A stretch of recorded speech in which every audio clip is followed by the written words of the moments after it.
A lo largo de los años se ha hablado mucho del infame capo de la droga y líder del cártel de Medellín, Pablo Escobar, y no han faltado historias controvertidas sobre él. Su implicación en el narcotráfico y el derramamiento de sangre, así como su ansia de fama y poder, son por todos conocidos. Pero lo que mucha gente no sabe del capo es que tenía una obsesión secreta, una obsesión que llevó a la trágica muerte de 49 adolescentes. En el vídeo de hoy hablaré del trágico destino de las 49 vírgenes, utilizadas por Pablo Escobar.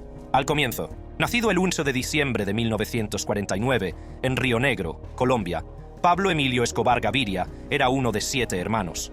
Su padre tenía un pequeño negocio agrícola, mientras que su madre era profesora, por lo que la familia tenía poco con lo que sobrevivir. Tras varios años viviendo en la más absoluta pobreza, Pablo se convirtió en gángster y se dedicó a cometer varios delitos menores para ganarse la vida. En su juventud, Pablo estuvo implicado en una serie de delitos menores que incluían el robo de cochís, el secuestro, el robo y la reventa de lápidas. Ni que decir tiene que ya llevaba una vida delictiva antes de entrar en el tráfico de drogas a mediados de los años 70. La industria de la cocaína en Colombia creció rápidamente debido a la cercanía del país a los principales países productores de coca, como Bolivia y Perú. Dado que la cocaína se obtiene de la síntesis de las hojas de coca, los capos de la droga colombianos aprovecharon la proximidad con esos países. De joven, Pablo vio el negocio de la cocaína y supo que le conduciría a la riqueza que deseaba. Así que inmediatamente empezó a sentar las bases para su entrada en el negocio de la droga. El ambicioso criminal y su socio Carlos Leder no tardaron en cofundar el cartel de Medellín. El cartel se dedicaba principalmente a la producción, transporte y distribución de cocaína por toda Colombia, antes de ampliar sus operaciones a otros países. Fue durante este periodo cuando Pablo conoció al amor de su vida, María Victoria Henao, hoy conocida como María Isabel Santos Caballero. La pareja se casó poco después de conocerse y hasta el final de su vida, Pablo reconoció a María como su esposa y la madre de sus hijos, pero tenía una gran afinidad con las mujeres y era conocido por tener muchas amantes. Desgraciadamente, además de su aparentemente insaciable sed de mujeres, el capo de la droga tenía un gusto peculiar y francamente ilegal. Prefería agasajar solo a chicas en la primera y segunda adolescencia. El deseo de Escobar por niñas que creía vírgenes empezó incluso antes de casarse con su mujer, pero empeoró a medida que se hacía mayor y más rico. Según María, conoció a Pablo cuando ella tenía solo 12 años y él 23. Recuerda que él era dulce, cariñoso y muy amable. Recuerda que era dulce, cariñoso y un caballero que se esforzaba mucho por cortejarla. La joven María se sintió atraída por el lado compasivo de Escobar y su fuerte deseo de ayudar a los pobres, por lo que, a pesar de que mucha gente diría con razón que se estaban aprovechando de ella, se enamoró de él. Como todo padre bien intencionado, los padres de María no estaban a favor de su relación con Pablo, pero ni siquiera su desaprobación pudo hacer cambiar de opinión a María. Cuando cumplió 14 años, Pablo había consumado la relación con María y pronto ella se quedó embarazada.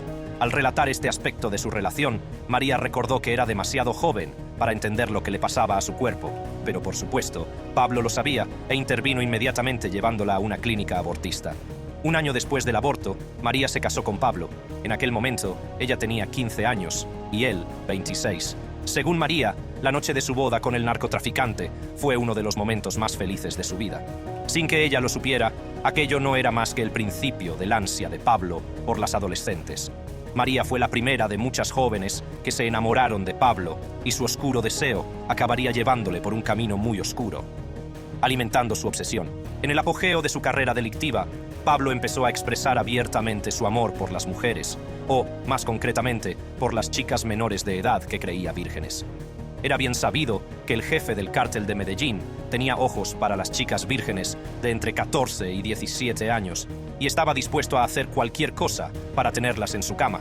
Además de ser jóvenes y sin experiencia sexual previa, Pablo tenía otros requisitos. Las chicas debían ser menudas y delicadas, con piernas largas.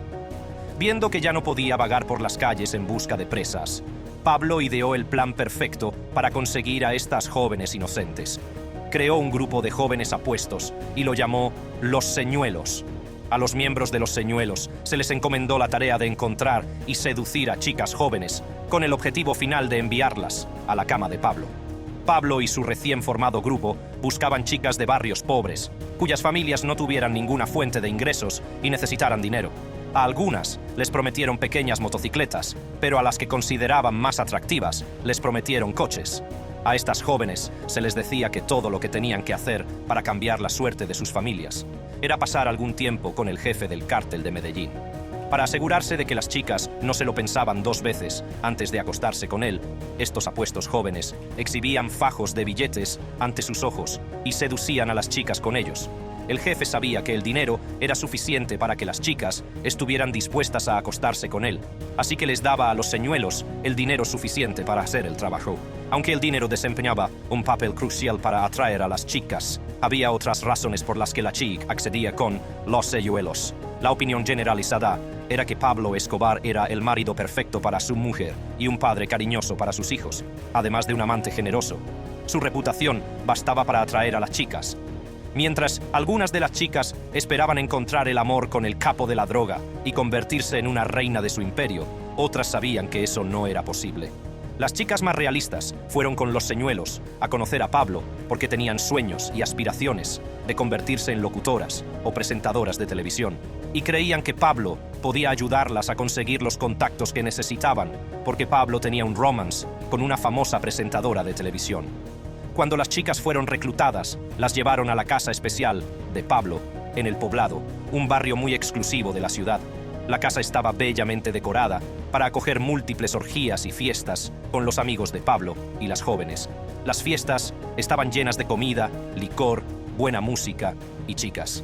A Pablo le encantaba divertirse con estas jovencitas, pero resultó que tenía muchas más obsesiones sexuales que quitar la virginidad a las adolescentes.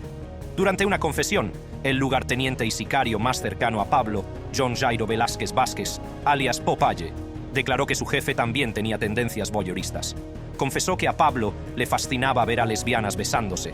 A veces, emparejaba a mujeres heterosexuales con una lesbiana. Disfrutaba viendo a la heterosexual llegar al orgasmo. Y eso no era todo. Popeye mencionó que Pablo guardaba un maletín lleno de juguetes de placer y los sacaba cada vez que quería ver a las lesbianas. Popeye también afirmó que las orgías estaban abiertas a los miembros del cártel que quisieran unirse. Pero Pablo era particular sobre su privacidad y seleccionaba una habitación para sus noches salvajes. Sin embargo, el sicario afirmó que Pablo nunca intentaría tales escapadas con su mujer porque la respetaba mucho. Todas las chicas sabían que Pablo cuidaba de sus mujeres y estaba dispuesto a gastar dinero en su entretenimiento, pero nada podía prepararlas para la tragedia que estaba a punto de ocurrirles. Y los habitantes de Medellín no conocían el alcance de la frialdad de Pablo hasta que la desató sobre estas jóvenes. El destino de las 49. Se podría pensar que caer en los brazos de un depredador era lo peor que les podía pasar a estas chicas, pero, por desgracia, la brutalidad de Pablo Escobar aún estaba por llegar y ellas no lo sabían. En 1987, la ciudad de Medellín vivió 3 días de oscuridad cuando los cadáveres de 49 niñas aparecieron a intervalos en distintos lugares de la ciudad. Algunos de los cuerpos mostraban signos de tortura, mientras que otros estaban mutilados y tenían decenas de agujeros de bala. La policía descubrió muchos de estos cadáveres en carreteras desiertas de distintas zonas de Medellín, Envigado, Itagüí, Belo y La Estrella. La policía colombiana, dirigida por el comandante Hugo Heliodoro Aguilar Naranjo, se puso inmediatamente manos a la obra para resolver el misterio de las chicas muertas, y a medida que avanzaba la investigación, quedó claro que solo había un culpable: Pablo Escobar, amante de las vírgenes y evasor de la policía. El comandante Aguilar estaba seguro de que Pablo había asesinado a esas chicas, pero había un problema: nadie sabía cuál era el móvil.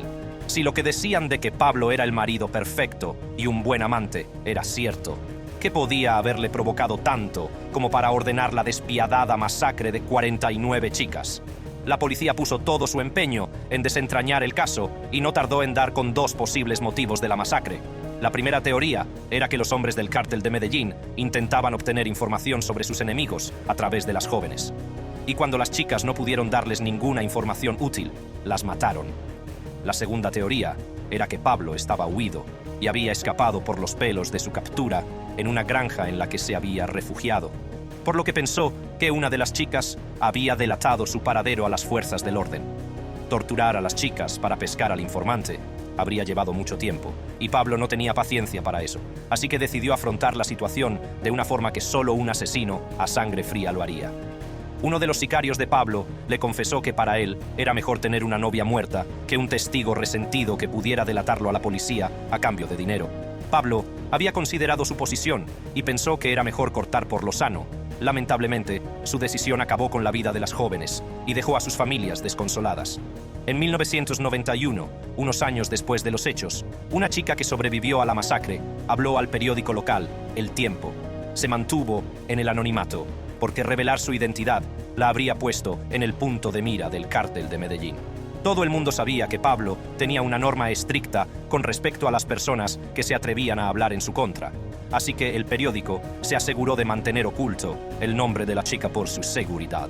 La chica, que no ha sido identificada, empezó revelando el tipo de persona que era Pablo. Habló de su comportamiento, de cómo trataba a las chicas que le llevaban y de cómo funcionaban sus fiestas sexuales. Su confesión llegó en el momento oportuno, porque el año 1991 fue el principio de la caída de Pablo. Sin cabos sueltos, la muchacha le dijo a El Tiempo que Pablo era un hombre de pocas palabras, pero amable, tranquilo y con cualidades de caballero.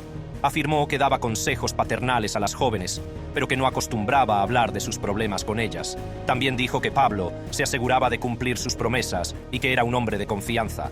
Cuando los periodistas colombianos le preguntaron por qué Pablo había ordenado la masacre, afirmó que Pablo siempre cumplía sus normas. Cualquiera que le delatara o traicionara pagaría el precio más alto. E incluso cuando una persona no se chivaba, si Pablo la consideraba un cabo suelto, corría la misma suerte. Pablo era un hombre calculador, que siempre iba 10 pasos por delante, y por eso pudo eludir al gobierno durante tanto tiempo. En todos sus negocios evitaba los errores, pero sobre todo temía los cabos sueltos. El rey de la cocaína era conocido por su voluntad de hacer lo que fuera necesario para protegerse. Cualquiera podía ser un daño colateral independientemente de quién fuera.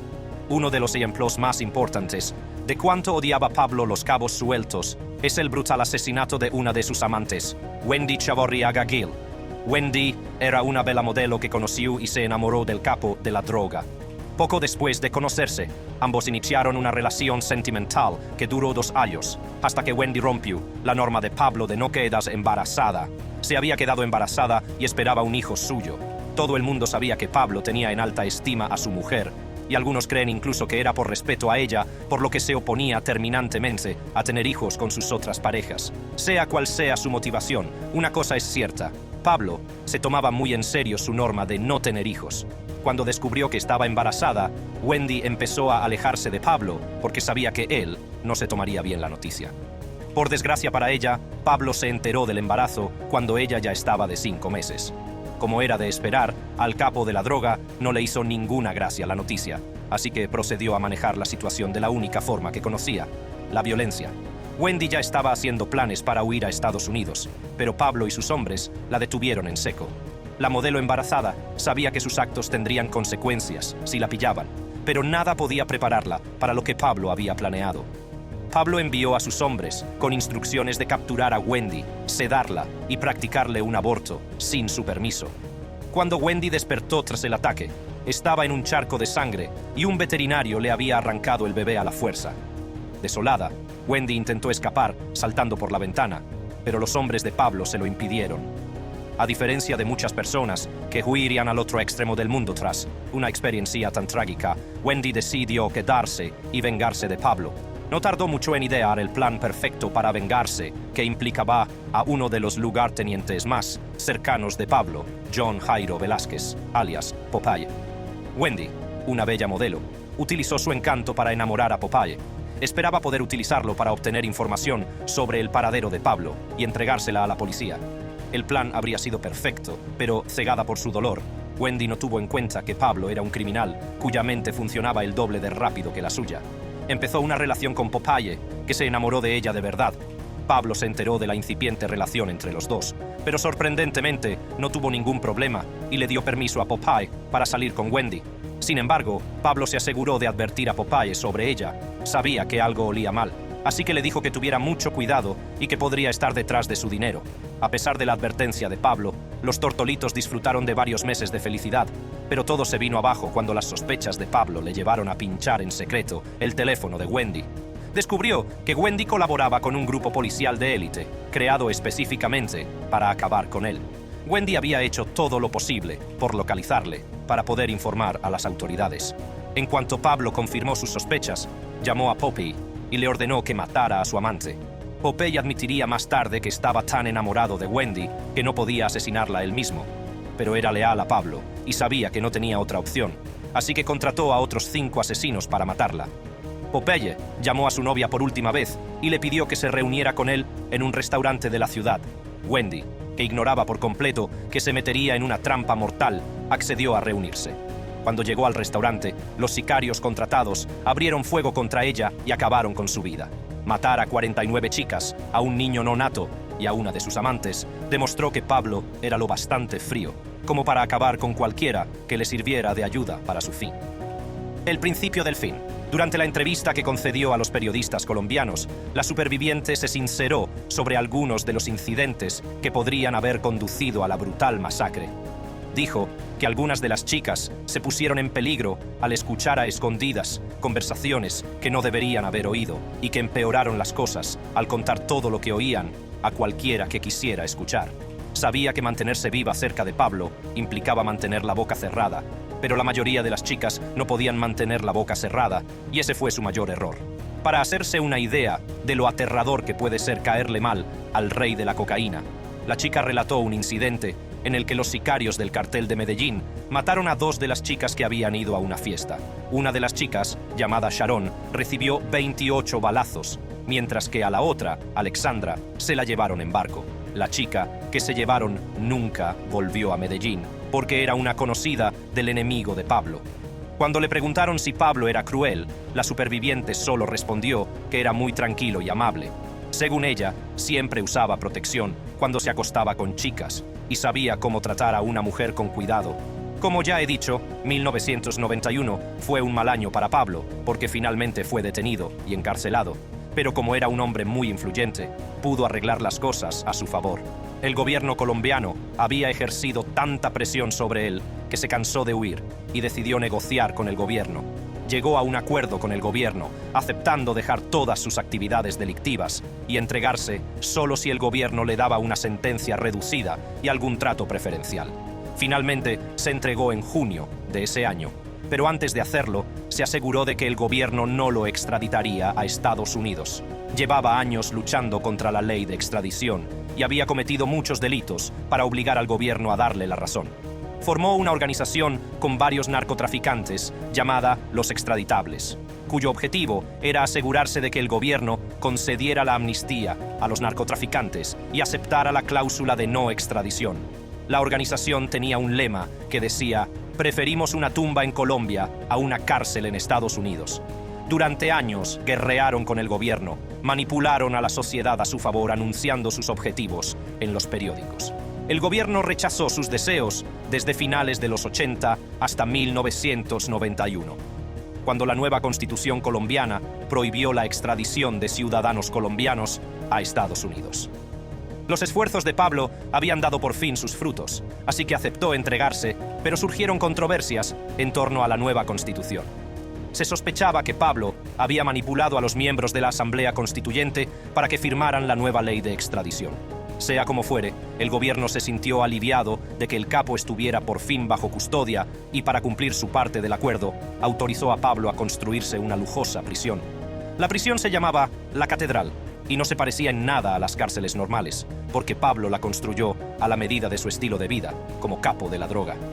La muerte del señor de las drogas. Aunque estaba entre rejas, los barrotes no bastaban para coartar a Pablo.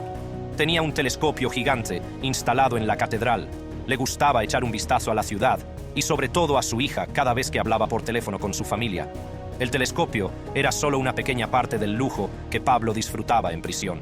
También tenía un campo de fútbol, una casa de muñecas gigante, un bar, un jacuzzi, una cascada y una discoteca en la catedral. Aunque estaba encarcelado, Pablo seguía al mando del cártel de Medellín y continuaba sus operaciones delictivas desde la prisión. Controlar el cartel era fácil porque tenía acceso a teléfonos, ordenadores y faxes. Peor era porque todos los guardias de la prisión eran elegidos por Pablo y eran sus empleados. Sin embargo, el gobierno no tardó en cambiar de opinión sobre el trato preferente dado a Pablo, porque utilizó la prisión como casa de tortura y asesinó allí a 2 miembros del cártel. Las noticias sobre el plan del gobierno de trasladar a Pablo a una prisión ordinaria en julio de 1992 llegaron a sus oídos a través de uno de los numerosos espías. Antes de que el gobierno pudiera venir a por él, Pablo planeó una fuga de la prisión y la ejecutó ante las narices del gobierno. Pablo siempre supo que llegaría el día en que tendría que escapar de la cárcel, así que desde el principio planeó la salida perfecta. Pudo salir de la catedral, atravesando un túnel de escape secreto que se construyó cuando la prisión aún estaba en obras. El túnel estaba oculto a plena vista, ya que estaba conectado a un muro construido con hormigón débil. Todo lo que Pablo tuvo que hacer fue derribar el muro de una patada, y ya era un hombre libre. El gobierno no tardó en anunciar su fuga y declaró la persecución del narcotraficante por todo el país. El gobierno puso todo su empeño en encontrarlo y aceptó la ayuda de la agencia antidroga estadounidense. Pablo pasó los siguientes 16 meses de su vida mirando por encima del hombro, porque todos los agentes de la ley le buscaban. Para intensificar aún más la búsqueda, la Policía Nacional Colombiana desplegó un grupo especial denominado Bloque de Búsqueda, cuyo único objetivo era encontrar a Pablo Escobar vivo o muerto. Pablo hizo todo lo posible por permanecer oculto a la ley, pero no pudo hacer más. Se pusieron en marcha diferentes medidas para atraparle y solo era cuestión de tiempo que cayera. Pablo celebró su 44 cumpleaños el 1 de diciembre de 1993 y, el 2 de diciembre, encontró su final. Aquella noche, el equipo colombiano de vigilancia electrónica interceptó una llamada telefónica que despertó sus sospechas. Más tarde, confirmaron que la llamada había sido realizada por Pablo a su hijo, Juan Pablo. Con ayuda de la tecnología de triangulación por radio, el equipo pudo rastrear el teléfono de Pablo hasta su escondite en Los Olivos, Medellín. El bloque de búsqueda llegó al lugar tan rápido como pudo. Pablo estaba desprevenido y le fue imposible escabullirse como solía hacer. Estaba con su guardaespaldas, Álvaro de Jesús Agudelo, también conocido como El Limón, cuando llegaron los agentes. Intentaron por todos los medios huir encaramándose a la azotea del edificio, pero sus acciones provocaron que la policía abriera fuego contra ellos. Pablo recibió múltiples balazos en la pierna, la zona del pecho y una bala dentro de la oreja derecha, y ese fue el fin de su terror y reinado en Medellín. La muerte de Pablo Escobar provocó una celebración jubilosa de los miembros del bloque de búsqueda, ya que por fin habían librado a Colombia de su criminal más buscado. Pablo Escobar, el amado criminal. Cabría esperar que los habitantes de Medellín se sintieran felices y aliviados al enterarse del fallecimiento de Pablo Escobar, un famoso criminal que había aterrorizado a la ciudad y planeado varios atentados violentos.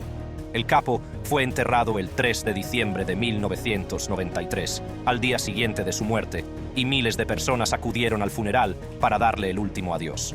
Las calles de Medellín estaban abarrotadas por más de 25.000 dolientes que creían que Pablo era un héroe. Muchas de las personas llevaban el rostro de Pablo en sus camisetas, mientras que otras portaban pancartas en las que anunciaban que era querido por el pueblo. Cuando el féretro salía de la funeraria hacia el cementerio, la gente en las calles se ensarzó en una lucha por alcanzarlo.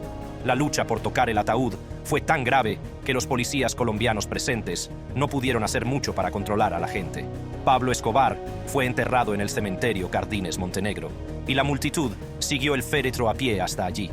La gente expresó su amor por el narcotraficante, alabando sus buenas obras. Hasta la fecha, los habitantes de Medellín siguen recordando los buenos tiempos en los que Pablo invertía su tiempo y su dinero en el desarrollo de los barrios pobres de Medellín. Era un delincuente generoso que gastaba millones en arreglar carreteras en mal estado, construir escuelas y dar a la gente los servicios básicos que el gobierno no podía darles. En un momento de su carrera, colaboró con el director de urbanismo para construir 5.000 viviendas para los pobres y los sin techo. Sus actos de filantropía le granjearon el respeto de la gente y el título de Robin Hood paisa. Aunque era un asesino despiadado, la gente sabía que siempre estaba dispuesto a ayudar a los necesitados. Los que trabajaban en su laboratorio de cocaína declararon que siempre les pagaba bien para que pudieran tener la comodidad que deseaban. Lo sorprendente de Pablo Escobar era su capacidad para cambiar de papeles. Era un criminal endurecido que podía acabar con vidas fácilmente y, sin embargo, estaba dispuesto a ayudar a los pobres. Podía abusar de chicas jóvenes y matarlas, pero al mismo tiempo era un marido y un padre cariñoso. Por horrible que parezca, matar a 49 vírgenes no es el más atroz de los crímenes de Pablo. Echa un vistazo al vídeo y a tu pantalla para saber más sobre las malvadas costumbres del rey de la cocaína.